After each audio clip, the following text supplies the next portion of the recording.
Began off as a perfectly normal case.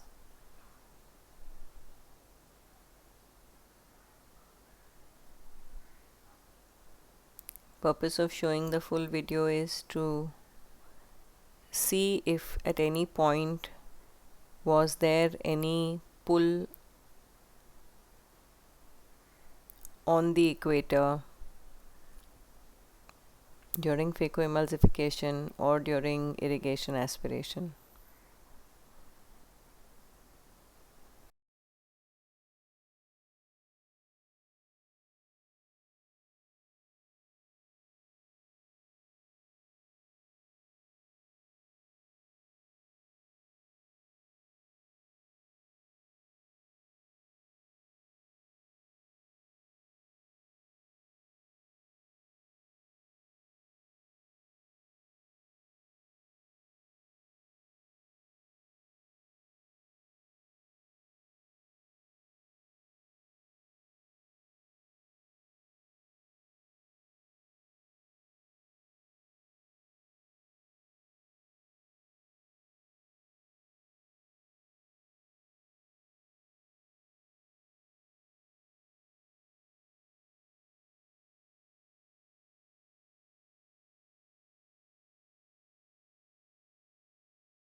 As you can see, phaco has gone off very smoothly.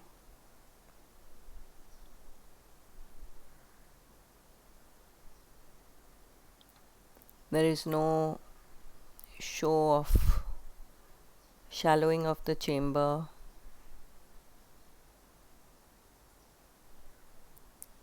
There's no PC rent at this point in time.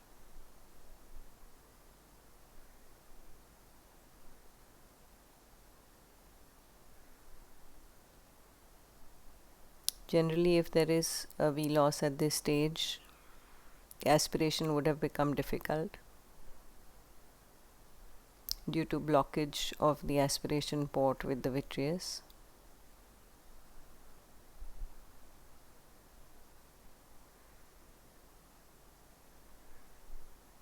However, it seems very smooth, just like a normal case.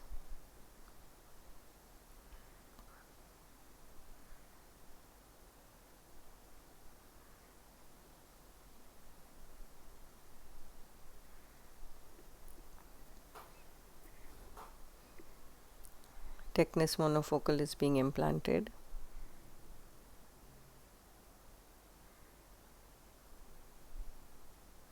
Now just see what happens when you try to dial it in. Oh, this is too much movement.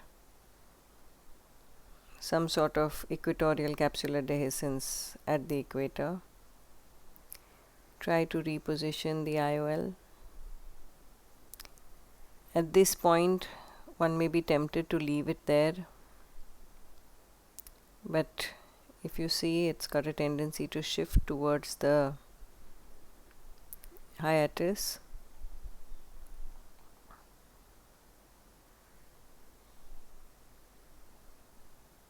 Once again, one can feel that you can leave it behind.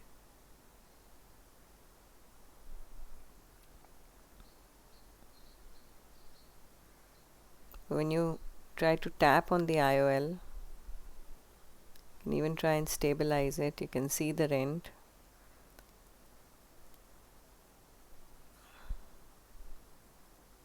Doesn't feel very secure.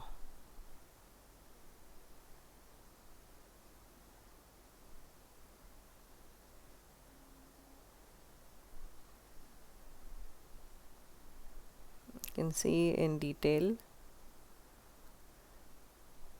the rent.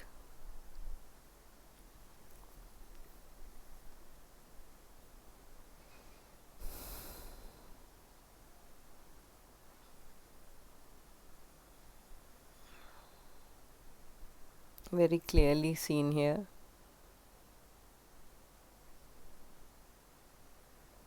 Injecting carpinol.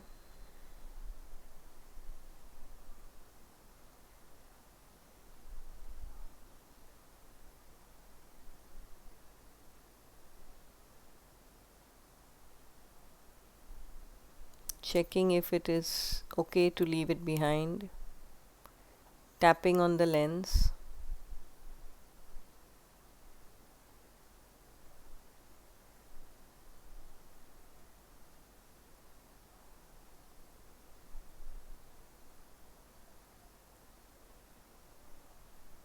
Whatever you can do, do it on table.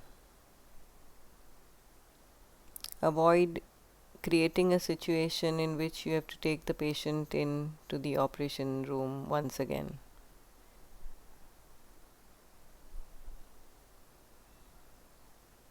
Think peacefully, not to panic. You have not lost anything.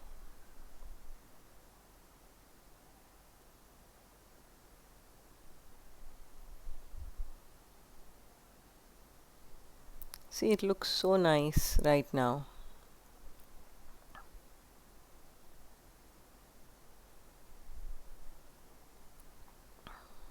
The true test comes when you go in with the irrigation aspiration.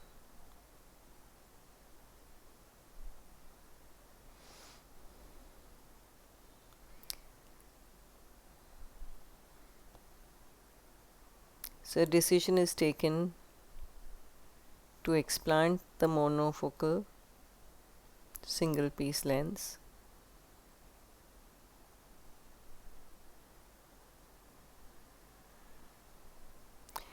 To remove the leading haptic is very easy. Trailing haptic also comes out quite easily.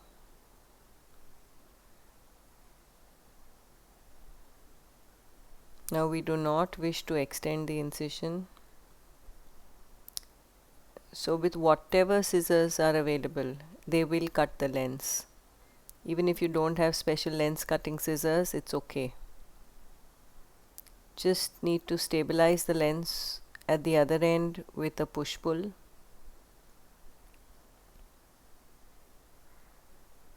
And cut the lens.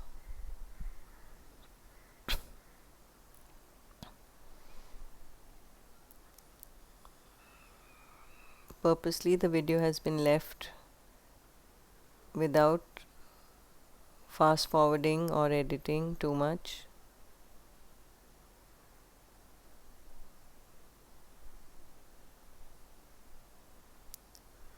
You cannot cut the lens further except up to the midpoint, so you rotate the lens.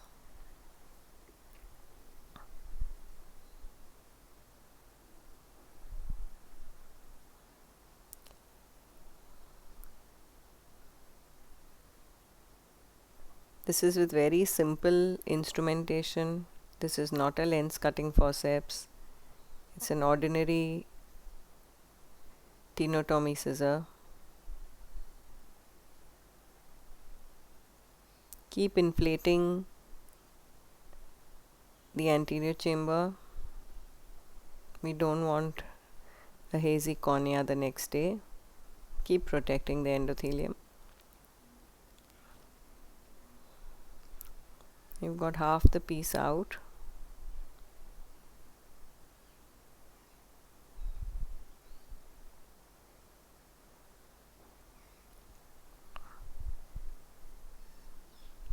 Attempt is made to remove the other half, but it has more width to pass through.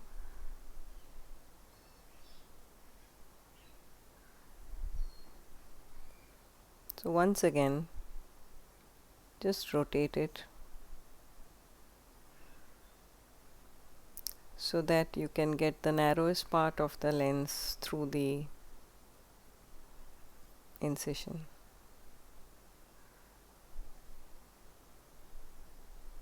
It helps in pressing the lower lip so that you get the correct plane through which the lens can come out.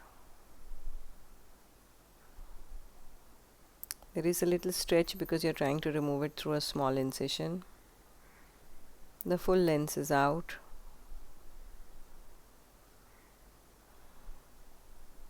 Everything was already clear. There was no cortex to remove. Now this is very interesting. We are putting a 3-piece. So isolate the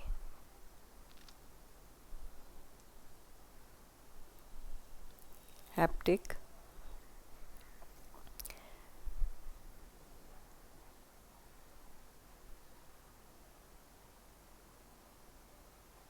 Once again, I have not edited the video so that one can experience the problem that one goes through. Now one feels that you put it in the sulcus and leave it there. But see what happens, it springs back out. And why is that happening? That's happening because we have a push-pull in that hand. And in trying to remove the push-pull back out again, the haptic is also coming out. So then you have to go on the left side to completely around the haptic so as to remove the push-pull.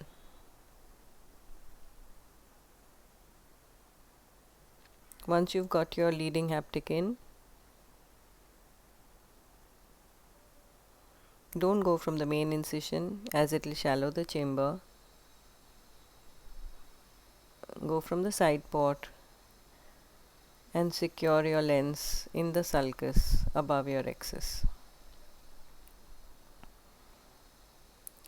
Taking the decision to exchange the lens is very crucial. Sometimes surgeon may become hasty and decide not to do this, but you will sleep better knowing that your implant is secure, your wound is secure, and the patient was very happy with good post-op vision. Now when you go in with the irrigation aspiration, there is no enlarging of the pupil. Lens is stable, there is no vitreous.